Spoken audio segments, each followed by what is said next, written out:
ఒకసారి ఫిలిస్తీయులు ఇశ్రాయేలీయుల మీద దండెత్తారు. ఆనాడు దావీదు రాజుగా ఉన్నాడు. ఈ దావీదుకి ఒక ఆలోచన వచ్చిందండి. ఏంటి సమస్య? ఇది ఒకనాటి సమస్య కాదే, పలుమార్లు రిపీట్ అవుతుంది ఈ సమస్య.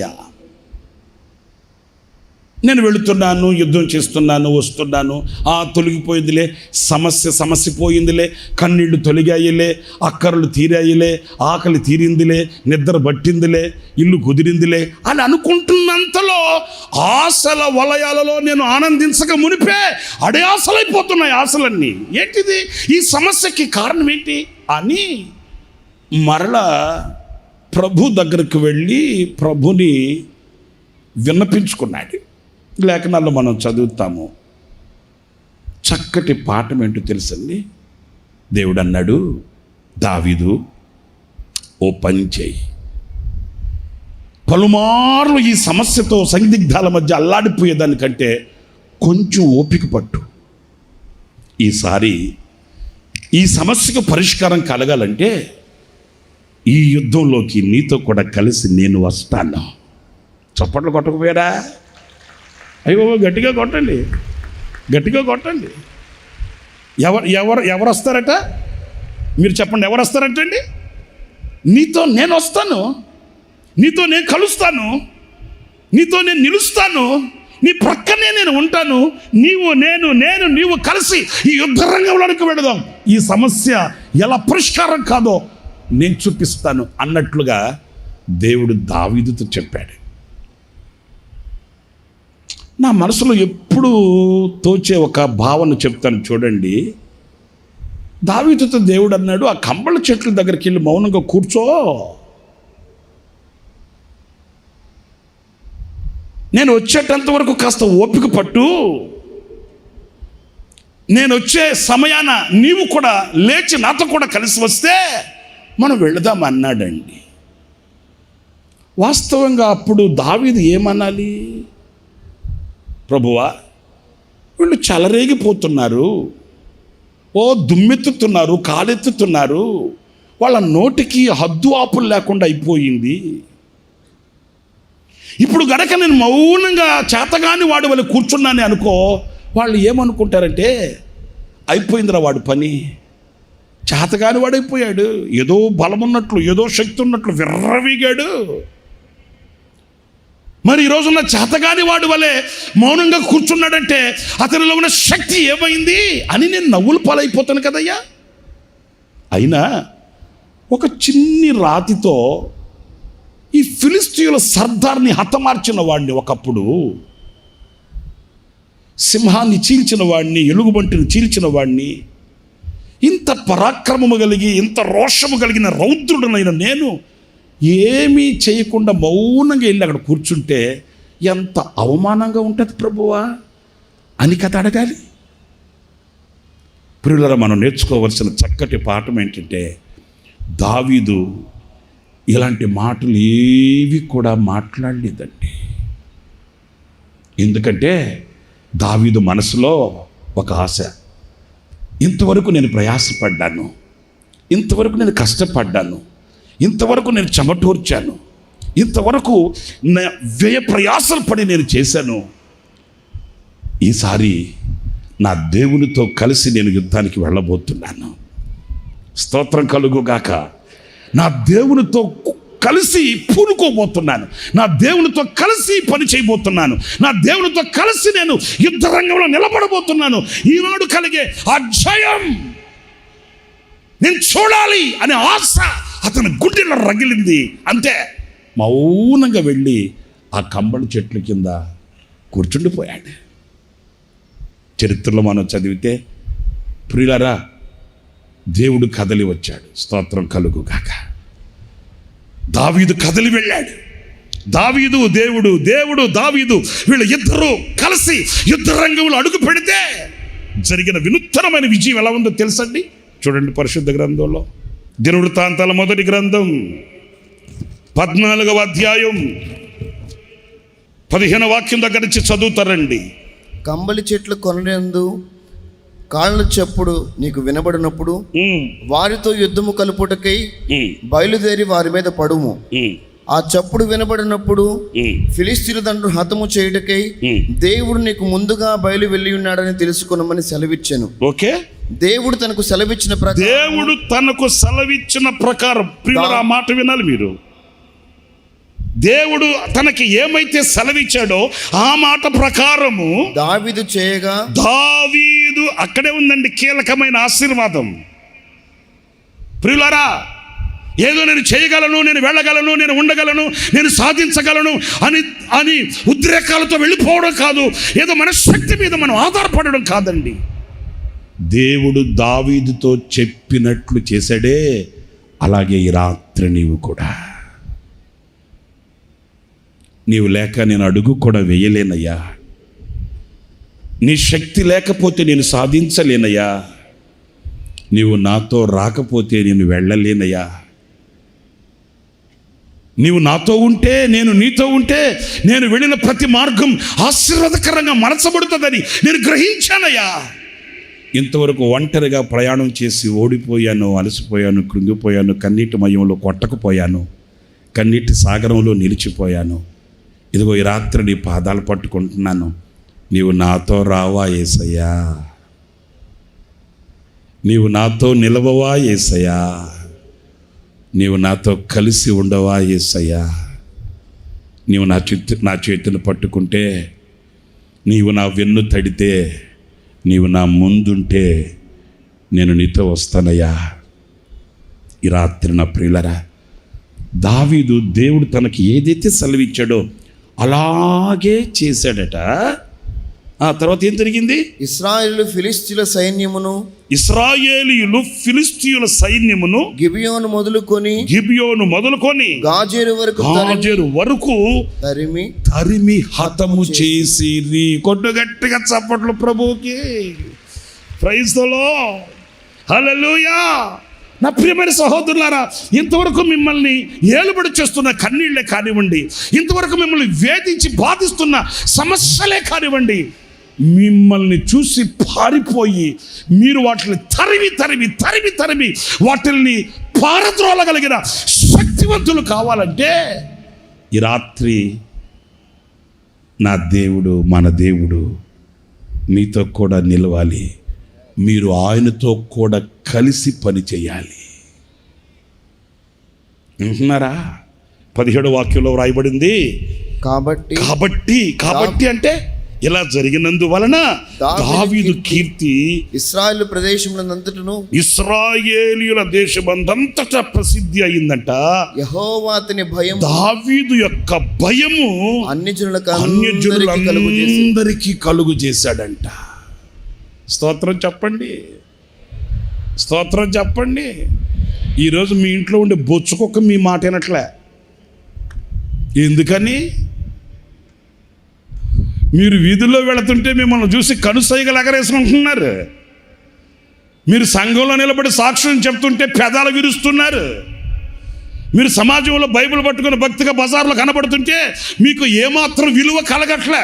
కారణం ఎందుకని అనంటే ఆయనతో కూడా కలిసిన బ్రతుకు కాదు గనుక, ఆయనతో నీవు లేవు గనుక నిన్ను కప్పి ఉన్న ఆ అపజయాలు నిన్ను నగుబాట్లు చేసి నవ్వులు పాలు చేసి నడివీధిలో నిలబెడుతున్న సంగతి వాస్తవం కాదంటారా? ఈ రాత్రి నా ప్రియులారా, నువ్వు ఎవరితో కలిసి పనిచేస్తున్నావు? నీ స్నేహితులతోనా? నన్ను చూడండి. నీ స్నేహితులతోనా?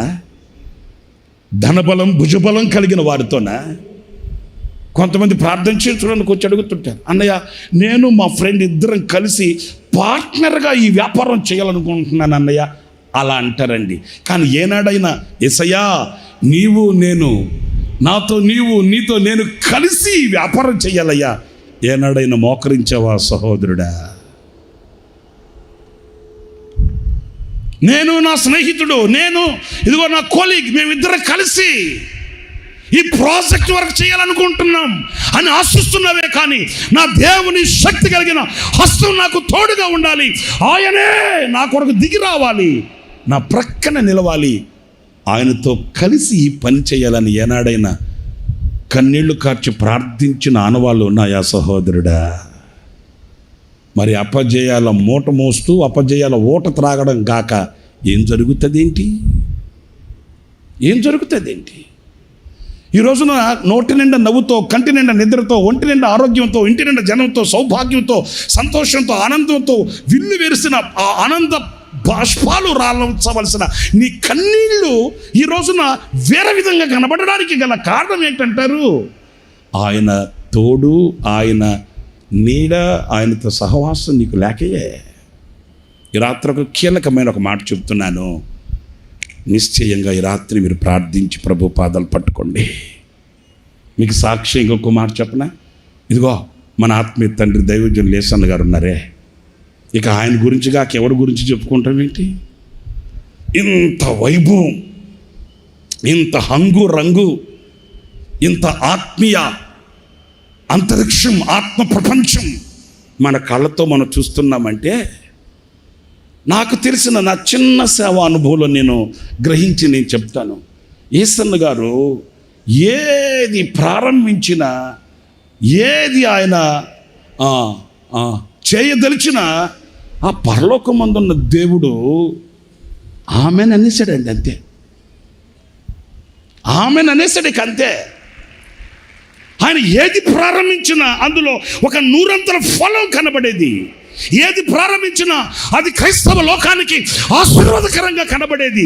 ఏది ప్రారంభించినా అది సఫలమే కానీ విఫలము అనే అనుభవమే లేదండి. ఎందుకని? ఒక్కడిగా నిలిచిన ఒక సేవకుడు ఇన్ని లక్షల మందికి ఆశీర్వాదకరంగా మార్చబడడానికి గల కారణం, ఆయన ఏది ప్రారంభించినా ఆయన ఒంటరిగా ప్రారంభించిన వాడు కాదు, దేవునితో కలిసి ప్రారంభించాడు. ఆయనతో కలిసి అడుగులు వేశాడు, ఆయనతో కలిసి దీపం వెలిగించాడు. ఆ దీపం ప్రపంచానికి వెలుగై కూర్చుంది ఈ రోజున. మీరు ఆలోచించండి. నేను చెప్పాను కదండి, ఒక పల్లెటూరులో పుట్టి పెరిగిన వాడిని నేను. మా ఊర్లో అప్పట్లో 93, 94 ఆ సంవత్సరాల్లో సంపూర్ణ రాత్రి ఉపవాస ప్రార్థన ప్రతి నెల 17వ తేదీ అని ప్రకటన చేస్తే మా ఊరోళ్ళు కొంతమంది నవ్వుకున్నారండి. నెల పెడతారంటే ఎట్లా వస్తారు జనం? ఏదో ఒక నెల కొత్తగా ఉంటుందానికి వస్తారు, 2వ నెల వస్తారు, 3వ నెల డుమ్మ కొట్టేస్తారు. ఎన్ని చూడలేదు ఇట్లాంటివి అనుకున్న వాళ్ళే. ప్రతి నెల సంపూర్ణ రాత్రి ఉపవాస ప్రార్థన మామూలుగా వాస్తవంగా ఎట్లా ఉండేదంటే, మా సంఘాల్లో అంటే లోకల్గా ఉన్న సంఘాల్లో మాసాంతర కూడికలను పెట్టేవాళ్ళు. నెల 30వ తేదీ 31వ తేదీ మాసాంతర కూటం అని పెట్టేవాళ్ళు. గట్టిగా ఎత్తుకుంటే పాస్టర్ గారితో కలిసి 10 మంది వెళ్ళేవాళ్ళు. ఇక 10 మంది మాసాంతర కూడికలో కూర్చొని 12 గంటలు ఎప్పుడవుతుందా అని వీళ్ళు ప్రార్థన చేయరు, వాచ్ వైపు చూసుకుంటుంటారు. ఇక ముగించుకొని వచ్చేసేవాళ్ళు. ఇంకా అక్కడక్కడ అడపదడప ఒకవేళ సంపూర్ణ రాత్రి ప్రార్థన జరిగినా ఎలాగ ఉండేదంటే, మీకు తెలియదేముందండి, ఏదో కొద్ది మందిగా కూర్చొని ప్రార్థనని ప్రారంభించేవాళ్ళు, దేవుని ఒడిలో హాయిగా నిద్రపోయేవాళ్ళు. ఆమె అన్న తర్వాత అందరు చేతులు పట్టుకొని మెట్లు దిగింటికి వచ్చేవాళ్ళు. ఎవడు ప్రార్థన చేసింది ఎవడికి అర్థమయ్యేది కాదు. వీళ్ళందరి ప్రార్థన ప్రభువుకి అసలు చేరేదే కాదు. అలాంటి క్లిష్ట పరిస్థితులలో, అలాంటి ఆచారపు ముసుగు ఏలుబడి చేస్తున్న ఆ దినాలలో ఒక చైతన్యం కలిగేటట్లు, ఒక ప్రపంచం ఏర్పరచబడేటట్లు, ఒక చైతన్యంతో ప్రజలు ఆశీర్వాదానికి యోగ్యులయ్యేటట్లు యేసన్న గారు ఏది ఒక స్వార్థ కూడికి కదా ప్రజల్ని పోగు చేసినట్లు లక్షల వేల మందిని స్వార్థ కూడికలకు వచ్చినట్లుగా వచ్చేవాడు జనం. అంత జనాన్ని పోగు చేసి రాత్రంతా సంపూర్ణ రాత్రి ఉపవాస ప్రార్థనలో ప్రజలు ప్రభు పాదాలు పట్టుకొని గోసారి ఏడ్చి ప్రార్థించుకొని విన్నపించుకొని మొరపెట్టుకొని అద్భుతాలు మహత్కార్యాలు ప్రజలు కళ్ళతో చూస్తుంటే, ఏ ప్రజలైతే నవ్వి పరిహాసం చేసి ఇది ఎన్నాళ్ళు జరుగుతుంది అన్నారో ఆ ప్రజలే నోటి మీద వేలేసుకొని అబ్బురిపోయేటట్లు దేవుడు ఆయన ద్వారా ప్రారంభించిన ప్రతిదీ కూడా ఈరోజున్న క్రైస్తవ లోకానికి నాకు అది ఊహకు అందనివి ఇలాంటివన్నీ అనిపిస్తుందండి. ఎందుకంటే జయ అపజయాలు అనేవి కొన్ని సందర్భాలలో సఫలము, మరికొన్ని సందర్భాల విఫలము అనేవి సర్వసాధారణంగా మనం చూస్తుంటాం. కానీ ఇదిగో ఇలాంటి దేవునితో కలిసి పనిచేసే పనివారి యొక్క సేవకుల యొక్క ఆశీర్వాదం ఆశ్చర్యంగానే ఉంటుందండి.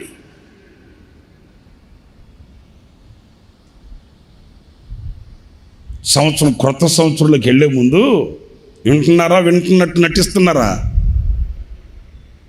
వింటున్నారండి? కొత్త సంవత్సరంలోకి వెళ్ళే ముందు ఒక కొత్త పాట పాడుకుంటూ క్రొత్త కీర్తన, క్రొత్త గీతం పాడుకుంటూ కొత్త సంవత్సరంలోకి స్థుతించుకుంటూ వెళదామని ఆయన మొట్టమొదటగా ఒక క్రొత్త పాట రాసుకుని కొత్త పాట పాడుకుంటూ కొత్త సంవత్సరంలోకి వెళదామని ప్రారంభించాడా? ఈరోజు కొత్త పాట లేని కొత్త సంవత్సరం ఏంటో ఒకటి చెప్పండి చూద్దాం. కొత్త పాట లేని కొత్త సంవత్సరం ఒకటి చెప్పండి.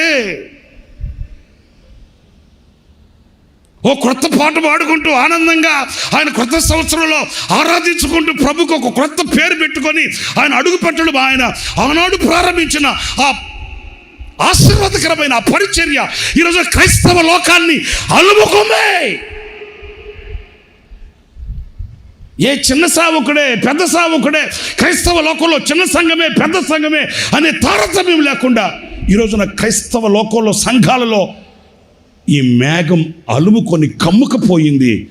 ఈరోజున సంఘాలన్నింటిలో క్రొత్త కీర్తన పాడుకుంటూ క్రొత్త గీతం ఆలపించుకుంటూ ఆనందంగా క్రొత్త సంవత్సరంలోకి వెళ్ళి ఆనందంతో ఆశీర్వాదకరంగా దేవుని సన్నిధిలో నిలవగలిగిన ఆ మొట్టమొదటి అడుగులు ఎంత ఘనమైనవో చూడండి.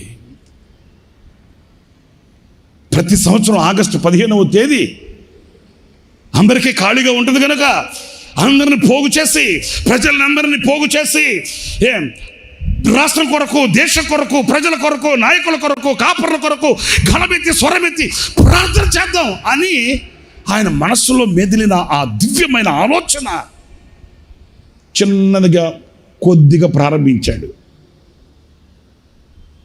ఆ ఆగస్టు 15వ తేదీ ప్రారంభంలో రాష్ట్ర వ్యాప్త ప్రార్థనా వీరుల సమావేశం అని పెట్టాడు యేసన్న గారు. అంటే రాష్ట్రానికి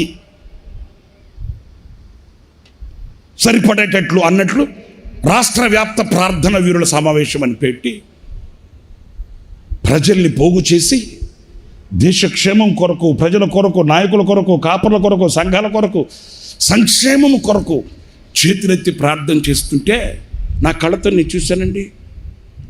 రాజకీయ నాయకులు ప్రార్థన చేయించుకోవడానికి ఆ ప్రార్థనా వీరుల సమావేశ కూడికకు వచ్చి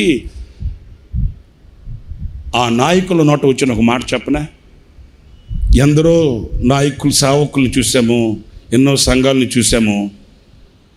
ఈవేళ ఈ స్వతంత్ర దినోత్సవ శుభ సందర్భాన ఇన్ని లక్షల మందిని పోగు చేసి దేశం కొరకు, రాష్ట్రం కొరకు, నాయకుల కొరకు, కాపర్ల కొరకు ప్రార్థన చేసే ఒక పనివాడిని ఇప్పుడే మేము కొత్తగా చూస్తున్నామండి అని నాయకుల నోట ప్రశంసించబడిన ఒక పనివాడు మన ఆత్మీయ తండ్రి దైవజనులు యేసన్న గారండి. ఈరోజున అదే ప్రార్థన వీరుల సమావేశమే కానివ్వండి, రాష్ట్రాలలో అక్కడక్కడ ప్రార్థన సమూహాలుగా కూడుకొని రాష్ట్రం, దేశం కొరకి చేతులెత్తి ప్రార్థన చేసే ఒక ప్రార్థన ఆత్మ కానివ్వండి. ఇవన్నీ నేను ఎందుకు చెప్తున్నాను? ఆయనతో కలిసి చేసిన పని ఏదైనప్పటికీ కూడా అది శిఖరాల మీద కనబడుతుందే కానీ శిథిలమైపోదు. ఈ రాత్రి నా ప్రియమైన సహోదరులారా, మీ పని సఫలం కావాలి, నీవు ఆశీర్వాదకరంగా నిలవాలి, నువ్వు ప్రారంభించే ప్రతిదీ కూడా 100 ఫలాలను నీకు ఇవ్వాలి. నువ్వు నాటిన మొక్కే కానీ, చేస్తున్న పనే కానీ, నువ్వు ప్రారంభిస్తున్న ఏదైనప్పటికీ కూడా అది దీవెనకరంగా, ఆశీర్వాదకరంగా మార్చబడాలి అని అనుకుంటే నీవు దేవునితో కూడా కలిసి పనిచేసే పనివాడు కావాలి. ఆనాడు వికసించి ప్రకాశించి పరిమళించిన ఓ సువాసన వెదజల్లబడే వ్యక్తిగా నీవు నేను మనం మార్చబడగలము అనేది ఈ వాక్యం స్పష్టతనిస్తుంది. ఉన్నారండి పనివాళ్ళు, చాలామంది ఉన్నారండి. ఓ కోకోలలుగా కనబడుతున్నారండి పనివారు. కానీ కొదువైన పనివారు ఎవరు? ఆయనతో కూడా కలిసి పని చేయగలిగిన పనివారు కావాలండి. ఈ రాత్రి అలాంటి పనివాడు నీవు కావాలని ఎందుకు కోరుకోవు? అలాంటి పనికత్తిగా, పనివారుగా మీరుండాలని ఎందుకు ఆశించరు? ఈ రాత్రి మీరు నిర్ణయం తీసుకోండి. నాయనా, ఒంటరిగా చేసిన నా పని విఫలమైపోయింది. ఇదిగో ఈ రాత్రి మీ దగ్గర ద్రోహిణిని, దోషులకి క్షమభిక్షను వేడి నీ పాదాలు పట్టుకుంటున్నాను. ఇక నీతో కూడా కలిసి పని చేస్తాను. ఇక నీతో కూడా కలిసి నిలుస్తాను.